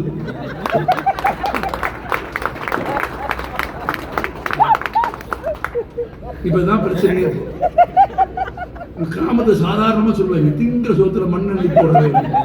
கிழவிக்கு சொல்லும், கேட்டுக்கிறேன் நீங்க. இந்த கிழவிக்கு சொல்லும் போது எப்படி சாப்பிட்டுக்கிட்டு இருக்க மண்ணை சோறு எழுதி ஒருத்தர் போடுவேன் அப்படின்னா இருக்காங்க. கிழவி சொன்னது உண்மையா போச்சு. திங்கிற சோத்துல மண்ணள்ளி போடுறவன் இருக்கானா? இருக்கான். அவன் வர்றான். அவர்களுக்கு இந்த மண்ணில் இடம் உண்டா? இல்லவே இல்லை. அவர்களுக்கு இந்த மண்ணில் இடம் உண்டா? இன்னொரு 7 பேர் 8 பேர் சொல்லல. அவர்களுக்கு இந்த மண்ணில் இடம் உண்டா? இல்லை. உடம்பில் ஓட வேண்டிய ரத்தம் வீதியில் ஓடலாமா? ஓடக்கூடாது. ஓடக்கூடாது. உன் கடவுள் பெரிது, என் கடவுள் பெரிது என்ற பகைமை தமிழனுக்கு எப்போதும் இருந்ததில்லை. தமிழன் எழுதியதெல்லாம் அறம். இந்த பாரு, யாருக்கும் இல்லாம 2000 ஆண்டுகளுக்கு முன்பு எழுதிய போதே தன் முதல் குரலிலேயே உலகு என்று பாடியவன் யாரு? வள்ளுவன். ஞாயிறு போற்றுதுன்னு பாடினவன் யாரு? இளங்கோ.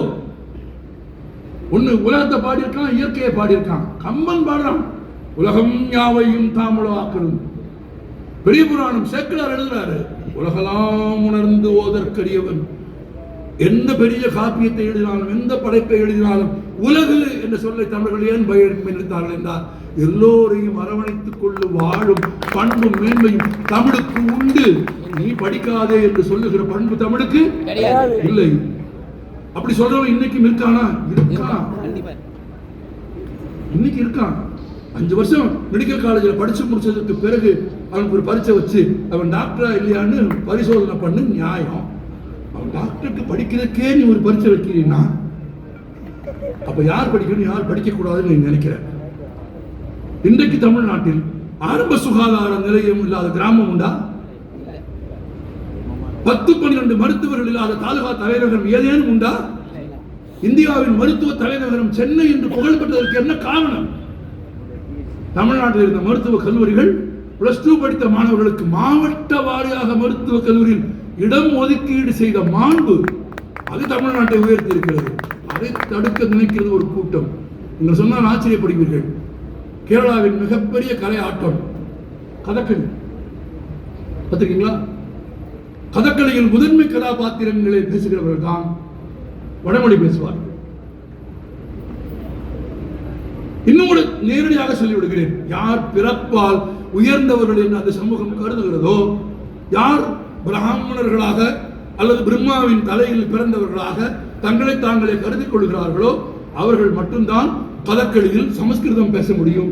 அதே நாடகத்தில் அந்த முதன்மை கதாபாத்திரத்திற்கு பக்கத்திலே இருக்கிற கதாபாத்திரங்கள் பிற்படுத்தப்பட்ட வகுப்பிலே பிறந்தவர்களாக இருந்தால் அவர்கள் வடமொழி பேச முடியாது, அவர்கள் மலையாளம் தான் பேச முடியும். ஏனென்றால் வடமொழி எல்லோரும் பேசுகிற மொழி இல்லை, அது தேவ பாஷை. இந்த பாகுபாடு தமிழில் உண்டா? இல்லை. கல்வியில் உயர்ந்த கல்வி சிறந்த தமிழ்நாடு என்று பாரதி பாடியது இன்றைக்கு உண்மையாயிருக்கிறதா? வீட்டில் பெண்ணை பூட்டி வைப்போம் விந்தை மனிதர் தலை குனிந்தார் என்று பாரதியார் எழுதிய போது தமிழ்நாட்டில் பெண்களுக்கு ஒரு பள்ளிக்கூடம் கிடையாது. நரகத்தில் இருக்கிற பெண்களுக்காக சொல்கிறேன், 1919ஆம் ஆண்டு தமிழ்நாட்டில் பெண்ணின் திருமண வயது எவ்வளவு? 12. இது சேர்ந்து சொல்ல முடியாது. 9. 1919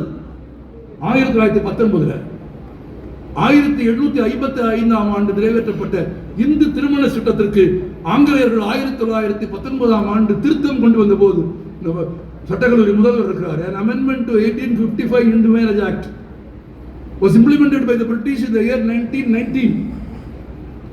அங்க ஏஜ் லிமிட் 9 இருந்து 12ஆக ஆங்கிலேயர்கள் உயர்த்தினார்கள். ஏன் நட சொல்றேன்னா பாசா பைலா பாஸ் 9 இருந்து 12. உங்களுக்கு தெரியுமா, 9 இருந்து 12ஆக ஆங்கிலேயர்கள் உயர்த்திய போது தமிழ்நாட்டில் இந்தியாவிலும் அதை எதிர்த்தவர்கள் இருந்தார்கள். அது எங்க பொம்பளை பிள்ளை, நீங்க பழைய கல்யாணங்கள்ல பாத்தீங்கன்னா பொம்பளை பிள்ளைய மடியில உட்கார வச்சுட்டு தகப்ப மடியில உட்கார வச்சுக்கிட்டு பிடிச்சுக்கிட்டு தாலி கட்டுறது பாத்துருக்கீங்களா? பாத்துருக்கீங்களா இல்லையா? ஆமாவா இல்லையா? ஏன் குழந்தையா இருந்தா அது ஓடிடும், அது ஓடிடும்னா அதை பிடிச்சி மடியில வச்சுக்கிட்டு கட்டி கொடுத்துருக்காங்க. 4 வயசு 5 வயசு 9 வயசு 4 வயசுல கல்யாணம் பண்ணி கொடுப்பான். அந்த மாப்பிள்ளைக்கு வயசு 9, 2 வருஷம் கழிச்சு அவன் காய்ச்சல செத்து போயிடுவான். அது 6 வயசில் விதவை ஆயிரும். 6 வயதில் விதவையான பெண் 90 வயது வரையிலும் பருவமடைவதற்கு முன்பாகவே விதவையாகிவிட்ட பெண் 90 வயது வரையிலும் விதவையாக வாழ்ந்த ஒரு நாடு எது? தமிழ்நாடு. அதை மாற்றி கோரிக்கையற்று கிடக்குதனை வேறுபடுத்த பழா என்று பாடி விதவைகளுக்கான மறுமணத்தை சட்டமாக்கி இயக்கமாக்கி எல்லா பெண்களுக்கும் மறுவாழ்வு தந்த பூமி எது? தமிழ்நாடு. அங்க இன்னும் தூக்கி நெருப்புல போடலாம். ரூப் கன்வர் இந்த வழக்கு பிரசித்தமான வழக்கு. அவள் கணவர் இறந்து போய்விட்டார் ராஜஸ்தான்ல. இப்போ ரொம்பலாம் கிடையாது, not once upon a time. Roop கன்வருடைய கணவர் இறந்து போய்விட்டார். ரூப் கன்வரை தூக்கி நெருப்புல போட்டுட்டான். வழக்கு உச்ச நீதிமன்றத்தில் நடக்கிறது. அந்த வழக்கில் ரூப் கன்வரை நெருப்பில் தூக்கி போட்டு அனைவரையும் உச்ச நீதிமன்றம் விடுதலை செய்தது. என்ன காரணம் சொல்லி விடுதலை செய்தது? அந்த பெண் விருப்பம் இல்லாமல் நெருப்பில் விழுந்து இறந்து போனாள் என்பதை நிரூபிக்கும் சாட்சியங்கள் எதுவும் கிடைக்கவில்லை என்பதால் அவளை தூக்கி எறிந்தவர்கள்,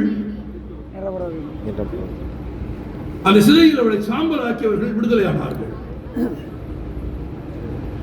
கர்ப்பிணி பெண்ணை பாலியல் பலாத்காரம் செய்து அந்த குழந்தை கத்தியது என்பதற்காக குழந்தையை காலை சுற்றி தரையில் அடித்தவர்கள் உச்சநீதிமன்றத்தால் விடுதலை செய்யப்பட்ட போது, விடுதலையானவர்களுக்கு உச்சநீதிமன்றத்தின் வாசலில் துணை வழங்கிய போது நன்னடத்தையின் பெயரால், எப்படி அவர்களுக்கு நன்னடத்தையின் பெயரால் விடுதலை வழங்கிய போது மாலை போட்டு வரவேற்றது தமிழ்நாடா?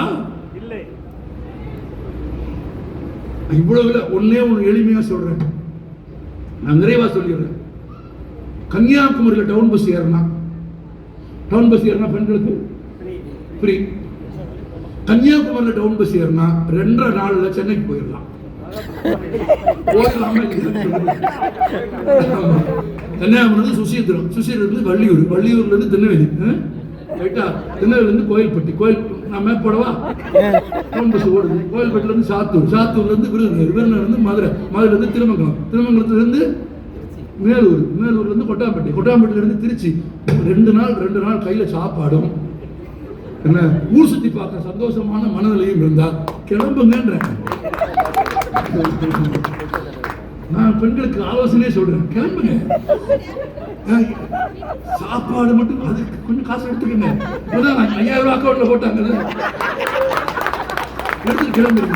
நம்ம பெண்கள் ஏன் திரும்ப கிளம்ப மாட்டேங்கிறாங்க? நான் போயிட்டா வீட்டில் இருக்கிறவங்க என்ன செய்வாங்க?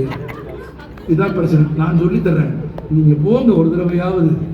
உங்க முக்கியத்துவம் என்னன்னு இருக்கிறவங்க அப்பவாது தெரியும்.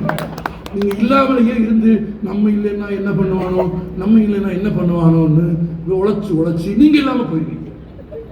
இப்போ நம்மளாலே சில பேர் சொல்லுவான், நான் கேட்டிருக்கேன் கிராமங்கள்ல, நான் மட்டும் இல்லைன்னா அந்த குடும்பம் சந்தோஷமா இருந்திருக்கும். ஆமா, அப்படி ஒரு செத்து போனதுக்கு பிறகு அந்த அம்மா அது வரைக்கும் வெளியே வராம இருந்த அம்மா வேலை செய்ய ஆரம்பிச்சு 4 காசு சம்பாதிக்க ஆரம்பிச்சு பிள்ளைகளுக்கு சோறு போட்டு பூத்து மலர்ந்து பெரிய ஆளா வர்றதை நான் என் கண்ணால பார்த்துருக்கேன். அதுக்கான வாய்ப்பு உள்ள மாநிலம் எது? தமிழ்நாடு. கன்னியாகுமரியிலிருந்து சென்னை வரைக்கும் டவுன் பஸ்ல போகலாம்னா அப்படி பெண்களுக்கு போவதற்கான அனுமதியை ஒரு அரசு தருகிறது என்றால் எதன் அடிப்படையில்? அதுதான் நீங்க புரிஞ்சுக்கணும். அது வெறும் அரசாணை அல்ல, அது வெறும் சலுகை அல்ல. அதற்கு பின்னே ஒரு பொருளாதார உண்மை இருக்கிறது. பேருந்துகள் அனைத்தும் அரசுக்கு சொந்தமானவை. பொதுத்துறையில் பேருந்துகள் இருப்பதாலே தான் அப்படி ஒரு உத்தரவை முதலமைச்சரால் போட முடிகிறது. தனியார் கொடுப்பானா? நம்மால் தனியார் பஸ்ஸுக்கு வெயிட் பண்ணுவான். இதை நான் சொல்லி முடிச்சிடுறேன். திருநெல்வேலியில இருந்து சுத்து வட்டாரத்தில் பேங்க் வேலைக்கு, வாத்தியார் வேலைக்கு போற ஒரு ஊரா பஸ் ஸ்டாண்டில் நிற்கும் போது கவர்மெண்ட் பஸ் வந்தால் போக மாட்டான். ஏன்னா அது கொஞ்சம் மெதுவாக போகும். இவனுக்கு ஒரு உண்மை தெரியல, அதுதான் உயிரோடு கொண்டு போய் சேர்க்க. ஆமா, பத்திரமா கொண்டு போய் சேர்க்க முடியும். நம்மால் சொல்லுவான், அதுல போனா லேட் ஆகிரும். நீங்க அதுல போனீங்கன்னா நீயே லேட் ஆகிரும். லேட் மிஸ்டரா இருக்கிறதா, மிஸ்டர் லேட்டா இருக்கிறதான்னு முடிவு பண்ணிக்க. அதுல ஃபுல்லா மெதுவா தான். அதுல பிரைவேட்ல அப்படி கிடையாது, இப்படி பின்னிட்டு போவான். அது மட்டும் இல்லை, பாட்டு சீட்டு எப்படி சீட்டு குஷன் மாதிரி சீட்டு. அது மட்டும் இல்லை, படம் கவுண்டமணி வடிவேலு காமெடி. நீ எதையுமே சிந்திக்க கூடாது, எதையுமே யோசிக்க கூடாது. காசை கொடுத்துட்டு கோயில்பட்டி இறங்கி போயிடும். நான் ஒரே ஒரு கேள்வி கேட்குறேன் சார். காலையில் ஆஃபீஸ்க்கு போகிறதா இருந்தால் கவர்மெண்ட் பஸ்ஸை நம்ப முடியாது சார், ப்ரைவேட் பஸ் தான் சார் முக்கியம். அதில் போனால் தான் சார் சீக்கிரம் போக முடியும். அதில் தான் சார் சீட் நல்லா இருக்கு, அதில் தான் சார் வேகமாக போகிறேன், அதில் தான் சார் பாட்டு போடுறேன், எல்லாம் ரைட்டு. நான் ஒரே ஒரு கேள்வி கேட்குறேன், நிறைவா. ஒரு கண்டக்டர் வேலை, பிரைவேட் பஸ்ஸில் வேலைக்கு சேர்ற ஒரு ஆர்டரும் கவர்மெண்ட் பஸ்ஸில் வேலைக்கு சேர்ற ஒரு ஆர்டரும் ஒரே சமயத்தில் உங்கள் வீட்டுக்கு வந்து உன் பையனுக்கு ஏதாவது ஒன்று தேர்ந்தெடுக்க சொன்னா வேகமா போகுதுன்னு இருக்காங்க. நீ பிரைவேட் பஸ்ஸில் பையனை சேர்த்து விடுவியா? ஆமாவா இல்லையா? ஏன் சேர்க்க மாட்டேன்? பிரைவேட்ல கன்ஃபார்மா சொல்ல முடியாது. எப்ப வீட்டுக்கு அனுப்புவான்னு சொல்ல முடியாது, எந்த உத்தரவாதமும் இல்லை. அப்ப நீ பயணம் செய்ய போது மட்டும் உனக்கு தனியார் மையத்தின் மீது காதல் வருகிறது. உன் குழந்தைக்கு வேலை என்றால் மட்டும் அது பொதுத்துறையாக இருந்தால் நன்றாக இருக்கு நினைத்தால், உன் மகனுக்கு பொதுத்துறையில் வேலை கிடைக்க வேண்டும் என்றால், பொதுத்துறை நன்றாக இருக்க வேண்டும் என்று சொன்னால் பொதுத்துறையை ஆதரிப்பதை பழகிக் கொள்ளுங்கள். இதை விடவும் எளிமையா சொல்லித்தரவே முடியாது. பொதுப்போக்கு ரொம்ப சந்தேகம் நாங்க சொல்ல நம்பலையா? ஒரு தடவை வட இந்தியாவுக்கு போயிட்டு வா. ஆமா, நீ விரும்புற எந்த மாநிலத்துக்கு போயிட்டு வா, ஊபி பீகார் போயிட்டு வா, போய் பார்த்துட்டு வா. ஆமா, ரோடெல்லாம் எப்படி இருக்கு அப்படின்னு. பொது போக்குவரத்து வளர்ந்து குழந்தைகள் கல்விக்கூடங்களுக்குள் ஏற்கப்பட்டு பெண்கள் மறுமணத்திற்கான ஒரு வாழ்க்கையை உருவாக்கி பெண்களுக்கு கல்வி தந்து மிகச் சமமான அளவு சமூகத்தில் பெண்களுக்கான உரிமையையும் பெற்றுத்தந்து 100 ஆண்டுகளுக்கு முன்பு படிக்காமல் இருந்த உங்கள் பாட்டனையும் என் பாட்டனையும் கொண்டிருந்த நம் சமூகத்தில் இன்றைக்கு எல்லோரையும் எழுத படிக்க தெரிந்தவர்களாக மாற்றியது தமிழ். எல்லோரையும் அந்த இடத்திற்கு உயர்த்தியது தமிழர், எல்லோரையும் அந்த இடத்திற்கு உயர்த்தியது தமிழ்நாடு. எனவே கல்வியில், பொதுத்துறையில், சமூகத்தில், சமூக விடுதலையில், பெண் விடுதலையில், ஆன்ம விடுதலையில், இதே தமிழ்நாட்டில் தீண்டாமை இருந்தது, இன்றைக்கும் இருக்கிறது. ஆனால் சிலர் மனதில் தான் இருக்கிறது, நடைமுறையில் அதை கடைபிடிக்கவே முடியாது. கடைபிடித்தால் கம்பி எண்ண வேண்டியிருக்கும், கம்பி எண்ண வேண்டியிருக்கும். சட்டபூர்வமாக தீண்டாமையை கடைபிடிக்க முடியாத ஒரு இடத்திற்கு சமூக நீதிக்கான போராட்டத்தின் மூலமாக உயர்த்தியது யார்? தமிழகம். காலுக்கு கீழே, முழங்காலுக்கு கீழே புடவை கட்ட முடியாது, ரொம்பலாம் இல்லை. 1965ஆம் ஆண்டு தஞ்சை மாவட்டத்தில் காலுக்கு கீழே புடவை கட்ட முடியாது, செருப்பு போட முடியாது, தலைவாரி சீவி பின்னல் போட முடியாது, முடியத்தான் வேண்டும். பின்னல் போடக்கூடாது, வீட்டு வாசலில் கோலம் போடக்கூடாது, உள்ளாடைகள் அணியக்கூடாது, உள்பாவாடை கட்டக்கூடாது. திருமணமான அன்று முதலிரவு அன்று மனைவியோடு இல்லாமல் வயக்காட்டில் தண்ணி பாய்ச்சுவதற்கு போய்விட வேண்டும். ஆண்டை அனுமதிக்கிற வரையில் கல்யாணம் பண்ண முடியாது. நாள் முழுவதும் அறுத்து முடித்து வேலை செய்ததற்கு பிறகு கொடுப்பது கூலி, அரிசி அல்ல, நெல். என்ன வேறுபாடு என்று கேட்கிறீர்களா? 6 மணிக்கு வேலை முடிந்த உடனே வீட்டுக்கு வந்து அரிசினா கழுவி அப்பவே உரையேற்றி சாப்பிடலாம். அவன் சாப்பிடக்கூடாது, நெல் தான் கொடுப்பான். 6 மணிக்கு பிறகு வேலை முடித்து வந்ததற்கு பிறகு அதை குத்தி, அதை புடைத்து, அதில் குருணை எடுத்து, கல் எடுத்து, பிறகு அதை உலை ஏற்றி இரவு 9 மணிக்கு சாப்பிட்டு முடித்ததற்கு பிறகு அந்த இரவே அவன் வேலைக்கு போய்விட வேண்டும். ஒருவேளை வேலைக்கு போய்விட்டால் கூலியாக எப்போதும் பணம் பார்க்காத அந்த மனிதர்கள், கூலியாக பணம் பார்க்காத அந்த மனிதர்கள் 20 ரூபாய் அபராதம் கட்ட வேண்டும். தவறு செய்தால் மாட்டுச்சாணியை கரைத்து சாணிப்பாலை குடிக்க வைப்பார்கள், சவுக்கால் அடிப்பார்கள். இதெல்லாம் நடந்திருக்கிறது.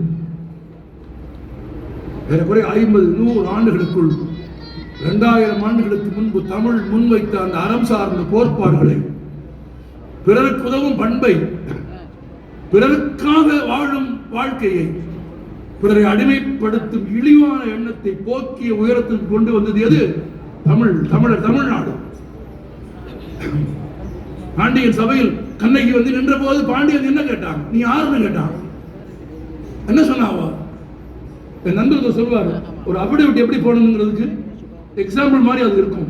தன் பெயர், தன் தந்தை பெயர், கணவர் பெயர், ஊர் பெயர், வழக்கு எல்லாமே இன்னைக்கு ஃபைல் பண்ற ஒரு அபிடவிட்டுக்கு ஈக்குவலா இருக்கும். தேரா மன்னான்னு அந்த பாட்டு ஆரம்பிக்கணும். என்ன சொன்னா அந்த பாட்டுல? அவ புல்லூர் பொன்கண் தீர்த்தோம் அன்றியும் வாயில் கடைமணி நடுங்க ஆவின் கடைமணி ஊத்து நீர் தன் நெஞ்சு தன் புதல்வனை ஆளியில் மடுத்தவன். தன்னை நம்பி வந்த புறாவுக்காக தன் சதையை அறிந்து கொடுத்தவனும், தன் மகன் தேரோட்டி கொன்றான் என்பதற்காக, தாய் பசு கேட்ட நீதிக்காக, அதற்கு நீதி தர வேண்டும் என்பதற்காக தன்னை தேர்காலில் வைத்து கொன்றவனும். அது உண்மையா பொய்யா என்பது வேறு விஷயம். அந்த மண்ணிலிருந்து நான் வந்தேன் என்று வேறொரு மண்ணில் ஒரு பெண் முழங்கியது தமிழ். அது தமிழர் வாழ்க்கை, அது தமிழர் பண்பாடு. நண்பர்களே, நிறைவாக சொல்கிறேன், நினைவில் வைத்துக் கொள்ளுங்கள். நமக்கு இப்போது தேவைப்படுவதெல்லாம் தமிழன் மதங்களை கடந்து விட்டான். நாகூர் தர்காவில் இன்னும் பழனியாண்டி பிள்ளையின் போர்வைதான் போர்த்தப்படுகிறது. புட்டு திருவிழாவில் இஸ்லாமியர்கள் தான் தண்ணீர் கொடுக்கிறார்கள். மதவேற்றுமைகளை தமிழன் கடந்து விட்டான். தமிழன் இன்னும் கடக்க முடியாமல் தவிப்பது ஒன்றே ஒன்றுதான், இந்த தேவையற்ற, பொருத்தமற்ற, எந்த விதத்திலும் அவனுக்கு தகுதி இல்லாத சாதி பெருமையை. அதை கடப்பதற்கும் தமிழ் கற்றுக் கொடுத்தது. 10 வயதில் என் ஆசிரியர் ஒரு ஏழை பள்ளிக்கூடத்தில் படித்த இந்த குழந்தைக்கு சொல்லிக் கொடுத்தார், ஜோசப் வாத்தியார். நான் எல்லா ஊர்களையும் இதை சொல்லுவேன். அதுதான் தமிழ், அதுதான் தமிழர், அதுதான் தமிழ்நாடு. இல்லை, இந்த கையில் என்னடா செய்யறோம் அப்படின்னு கேட்பார். சாப்பிடுறோம். யார் இந்த கையில் என்னடா செய்யறோம்? வகுப்பை சிரிக்கும். சொல்லுவிடே, கழுவுறோம். ஜோசப் வாத்தியார் சொன்னார், உண்ணுகிற கையையும் கழுவுகிற கையையும் ஒன்றாக சேர்த்து எப்படி என் 2 கைகளையும் நான் சமமாக நடத்துகிறேனோ, அதுபோல் எனக்கு எதிரே வந்து நிற்கிற மனிதனையும் நிறம் பார்க்காமல், சாதி பார்க்காமல், மதம் பார்க்காமல், மொழி பார்க்காமல், இனம் பார்க்காமல், நாடு பார்க்காமல், எந்த வேறுபாடும் பார்க்காமல் 2 கைகளையும் சமமாக நடத்துவது போல் உன்னையும் நடத்துவேன் என்று எதிரே இருப்பவனுக்கு உலகத்திற்கு தமிழன் சொன்னது உலகத்திற்கு தமிழன் சொன்னது என்ன? உலகத்திற்கு தமிழன் சொன்னது என்ன? வாய் மட்டும் பேசுது, கையின சொல்லுங்க. 2 கைகளையும் சமமாக நடத்துவது போல் எல்லோரையும் நடத்துவேன் என்று தமிழ் பண்பாட்டை, தமிழர் பண்பாட்டை, தமிழ்நாட்டின் கலாச்சாரத்தை என்றும் காப்போம் என்று தமிழர்கள் பிறருக்கு சொல்வதன் அடையாளம். வணக்கம் சொல்லுங்க. வணக்கம்.